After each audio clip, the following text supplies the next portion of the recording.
Hello friend, आप सभी का स्वागत है एजुकेशन लाइन में। साथियों, आज के इस वीडियो में हम बात करेंगे कक्षा 9th के लिए हिंदी का जो पेपर है उसके बारे में। तो दोस्तों, आपको बता दूं कि 2022 में जो आपका बोर्ड एग्ज़ाम लगने वाला है, यानी कि आपकी परीक्षाएं बात करें तो 24 मार्च के आसपास से आपकी परीक्षाएं शुरू होंगी बोर्ड की 10वीं और 12वीं की।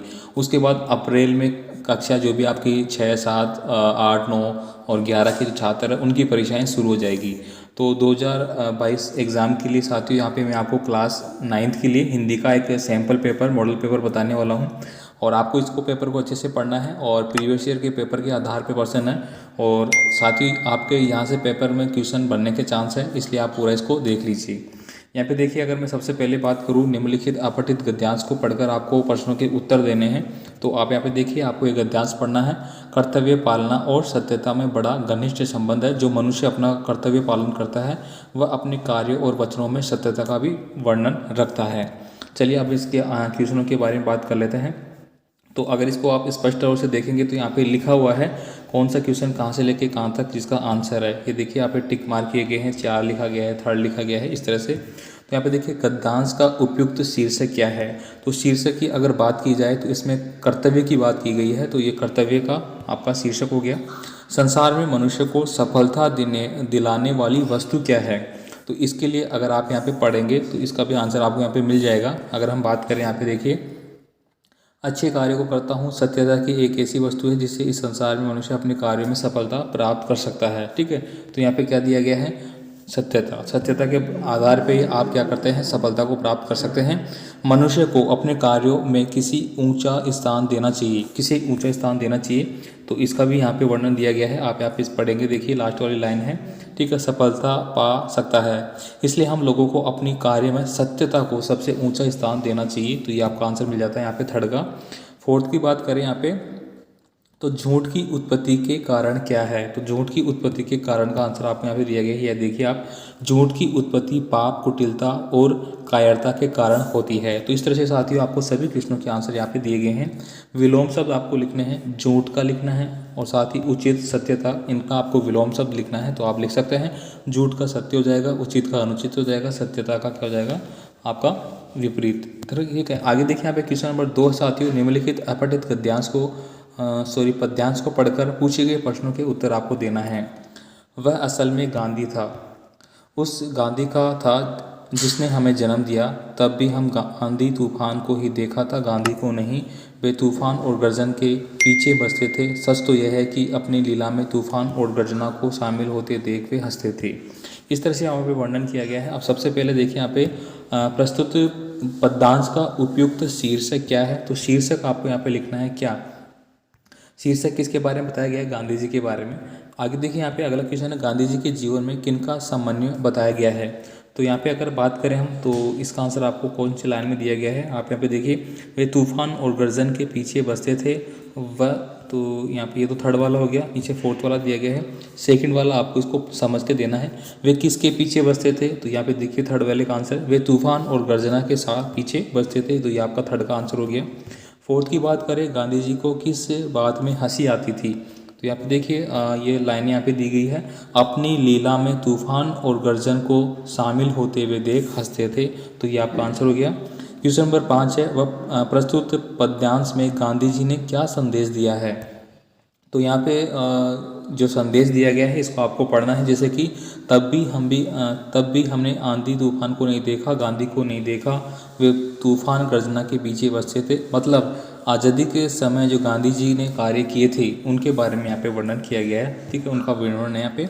नेक्स्ट देखिए, यहाँ पे 3rd नंबर का जो क्वेश्चन है साथियों, वो देखेंगे आप यहाँ पे। तो वो आपसे पूछा जा रहा है क्या, किसी भी विषय पे आपको एक निबंध लिखना है 200 शब्दों में।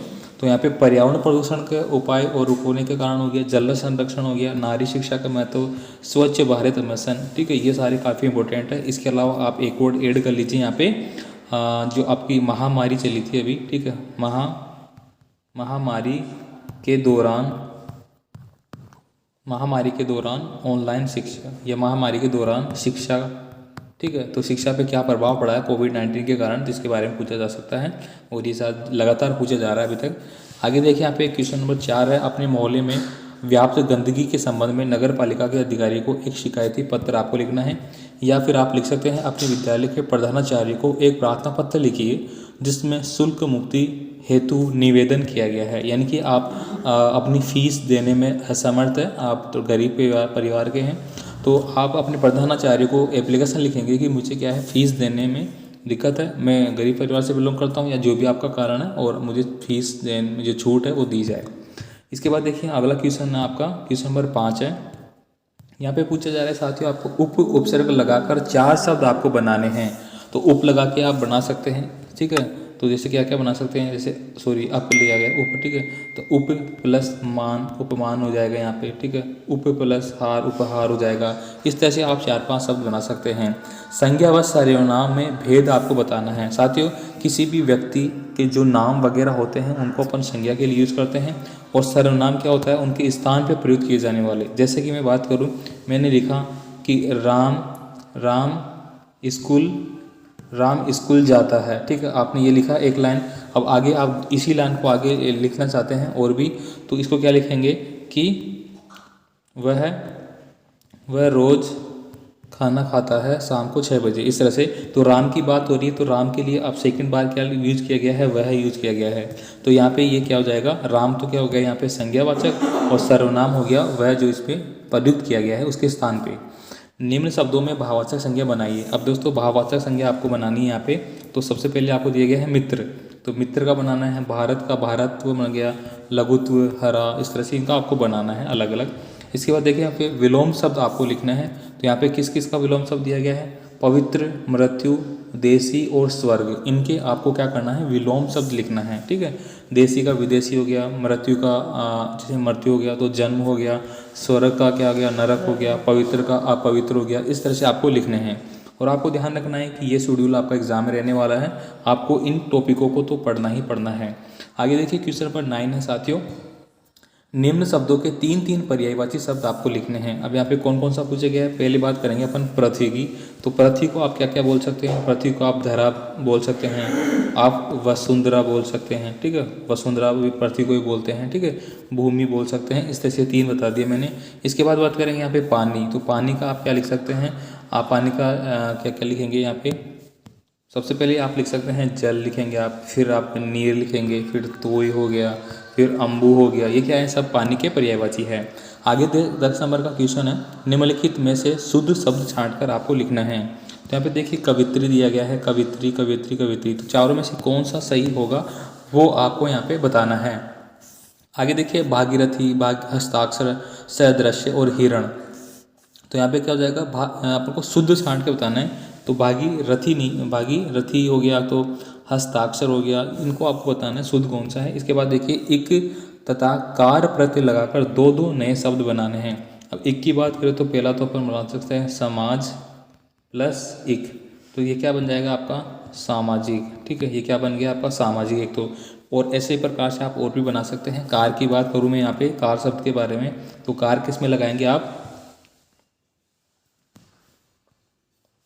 कार शब्द के लिए भी आप शब्द बना सकते हैं। इसके बाद देखिए 12 नंबर का क्वेश्चन है साथियों, निम्नलिखित में से किसी एक पर आपको सप्रश्न क्या करना है, व्याख्या करना है। तो यहाँ पे देखिए बुद्धि और विचार शक्ति हम दोनों की थोड़ी सफलता सहायता कर सकती है, वह हमको थोड़ी दूर अग्रसर करा सकती है, वह वहीं ठहर जाती है, किंतु हृदय के द्वारा ही माँ शक्ति की प्रेरणा होती है, प्रेम असंभव को शुभम करता है। इस तरह से आपको 2 पैराग्राफ यहाँ पे दिए गए हैं, जिनमें से आप दोनों में से किसी की भी एक क्या कर सकते हैं, सप्रश्न व्याख्या कर सकते हैं। सेकंड देखिए यहाँ पे पहाड़ बढ़ने के से क्या होगा, राजमहल पर बोझ बनकर रह जाओगे, इस तरह से। आगे देखिए यहाँ पे पद्यांश दिए गए हैं, मैं हंसना सीखा है, मैंने हंसना सीखा है, मैं नहीं जानती रोना, बसता करता पल पल पर मेरे जीवन में सोना। तो इस तरह से आप देख लिए, मैत्री ही राह बताने को, संपूर्ण सुमार्ग पर लाने को, दुर्योधन को समझने को, विभीषण विध्वंस बचाने को। इस तरह से 2 दिए गए हैं, दोनों में से आप कोई सा भी कर सकते हैं। इसके बाद देखिए यहाँ पे 20 नंबर का क्वेश्चन है साथियों, निबंधात्मक प्रश्न आपके आ जाते हैं। यहाँ पे देखिए क्या दिया गया है, दोनों पर प्रेम निबंध के माध्यम से लेखक मानव समाज को क्या क्या संदेश देना चाहता है। ये आपका 5 नंबर का क्वेश्चन हो जाता है। इसके बाद देखिए राक्षस ताल के निर्माण की कथा को आपको संक्षेप में बताना है। अगला देखिए 15 नंबर का क्वेश्चन है, श्री राम केवट के प्रसंग को अपने शब्दों में आपको लिखना है, या फिर आप लिख सकते हैं यहाँ पे कृष्ण मिताई जो के आधार पर सुदामा कृष्ण की मित्रता को आपको विस्तार से समझाना है। आगे हम बात करेंगे यहाँ पे 16 नंबर का क्वेश्चन है साथियों, लघुतरात्मक प्रश्न है। यहाँ पे कोई 3 आपको करना है। यहाँ पे आप देखिए कोई 3 आपको करना है। छोटा जादूगर के किस गुण से प्रभावित किया गया था? कर्ण के कवच कुंडल दान में किसने मांगे थे और क्यों मांगे थे? रहीम दास जी की सच्ची मित्रता से क्या विशेषताएं हैं? सुंदर सृष्टि हमेशा बलिदान खोजती है, इसका आपको आज से स्पष्ट करना है। तो साथियों ये आपके वेरी वेरी इंपॉर्टेंट क्वेश्चन है। इसके बाद देखिए यहाँ पे 17 नंबर का क्वेश्चन, कोई भी 3 प्रश्न आपको यहाँ इसमें भी करने हैं।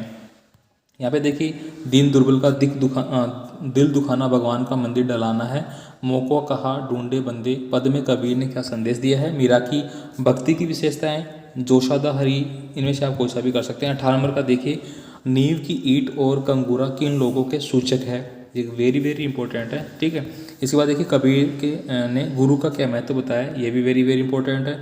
कुंभ पर्व कहाँ पर कब पढ़ते हैं? इसके बाद देखिए पेड़ और तालाब के माध्यम से हमें क्या सीख मिलती है, यह भी वेरी वेरी इंपॉर्टेंट है। ठीक है, आपको इसको सारे पेपर को अच्छे से देखना है ज़रूर एक बार। इसके बाद देखिए यहाँ पे अगला क्वेश्चन है, महर्षि दधीची के माता पिता का नाम क्या है, इसके बारे में आपको वर्णन करना है। कवि सूर्यमल मिश्रण का परिचय आप दे सकते हैं। या फिर लास्ट वाला क्वेश्चन है, सड़क दुर्घटना के प्रमुख कारण आपको बताने हैं, रोकने के कोई 2 उपाय बताइए, सड़क पर चलने के नियम आपको लिखना है। तो दोस्तों ये पूरा पेपर यहाँ पे हो जाता है। और हमने आज बात की है क्लास 9th के लिए, क्लास 9th के लिए वार्षिक परीक्षा का जो पेपर है आपका, उसके बारे में बात की है। और ये जो पेपर है आपका हिंदी विषय का पेपर है। ठीक है, और भी पेपर के लिए आप हमें कमेंट कर सकते हैं, आपको लगातार सारे विषय के paper, important paper, model paper सब आपको प्रोवाइड करा दिए जाएंगे।